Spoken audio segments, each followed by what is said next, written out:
Tahun 2025 ini pinjol akan menginvestigasi data nasabah yang bermasalah. Apakah kalian juga masuk? Di sini saya mau bahas buat kalian.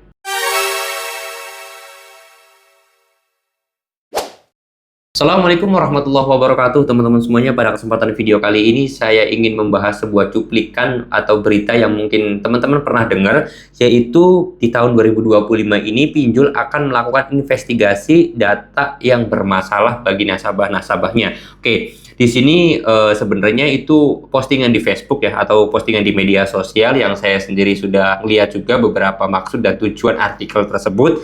Nah, di sini saya mau bahas ya. Masalah data yang bermasalah, ribet banget ya.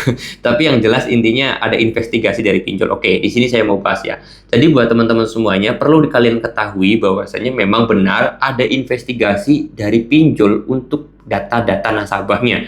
Dan ini sebenarnya nggak usah ditakutin, nggak usah dikhawatirkan, nggak usah dipikirkan, karena memang setiap tahun itu pasti ada data investigasi ataupun data lebih detail lagi untuk masalah keterangan nasabah yang melakukan pinjaman, yang melakukan kredit macet, yang melakukan kredit lancar. Itu semuanya ada teman-teman semuanya, dan perlu dicatat setiap perusahaan pun pasti melakukan hal itu. Dan nggak sektor pinjol aja, sebenarnya itu hal yang umum, hal yang wajar, hal yang memang perlu dilakukan oleh setiap perusahaan.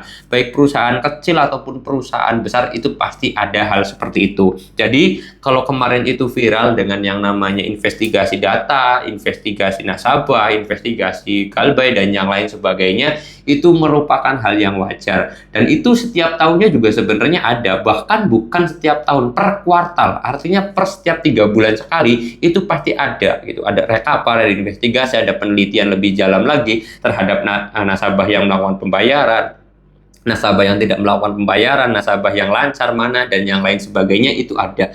Bahkan bukan sebesar itu aja, tapi lebih detail juga. Berapa persen nasabah yang kemungkinan bayar, berapa persen nasabah yang tidak memungkinkan bayar, berapa persen nasabah yang 50-50 bayarnya, itu ada semuanya. Jadi kalau ada postingan ataupun konten ataupun berita tentang yang namanya investigasi data nasabah yang bermasalah, itu kalian gak usah ditakutin, karena setiap perusahaan, setiap usaha pasti ada ya teman-teman semuanya. Bahkan bukan setiap tahun sebenarnya, setiap bulan pun ada. Mungkin hanya aja sektornya kecil, per kuartal ataupun per semester juga ada. Per kuartal itu per 3 bulan, per semester itu artinya per 6 bulan, per tahun ya artinya per tahun, setiap tahun gitu kan. Seperti itu hal yang umum, hal yang wajar. Jadi kalian itu nggak usah takut kalau misalkan ada investigasi data nasabah yang bermasalah dan yang lain sebagainya. Itu nggak usah ditakutin, apalagi berita-beritanya itu bakal nanti didatangin DC, diancam sama polisi, ke jalur hukum. Itu adalah berita hoax dan itu adalah berita bohong.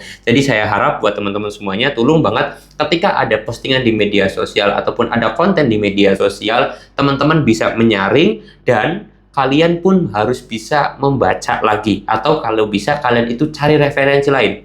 Misal, kalian itu dapat informasi di YouTube nih, kayak gini, kayak gini, kayak gini. Kalian boleh googling lagi di internet ataupun di Google-nya seperti apa, kayak gitu. Kalian dapat informasi di Facebook, kalian cari dulu di Google-nya benar atau tidak, bagus atau tidak, dan ini salah atau tidak, kalian cari lagi seperti itu ya. Jadi jangan mudah termakan berita hoax, karena saya sendiri pernah melihat video di YouTube konten kreator juga yang membahas pinjol, yang mungkin saya katakan sudah banyak subscribernya, terus kemudian mereka tidak tahu hukum dan salah mengartikan hukum. Ini yang unik ini lucu banget sih Pak, salah paham terhadap yang namanya sistem pinjol, salah paham terhadap yang namanya sistem asuransi jiwa kredit pinjol. Itu saya terus terang ada, tapi saya sendiri nggak mau nyebutin nama channelnya, takutnya nanti mencemarakan nama baik ya teman-teman semuanya. Seperti itu aja, dan saya harap teman-teman semuanya bisa nyari. Begitupun ketika kalian itu dapat informasi dari saya, silahkan kalian cari sendiri,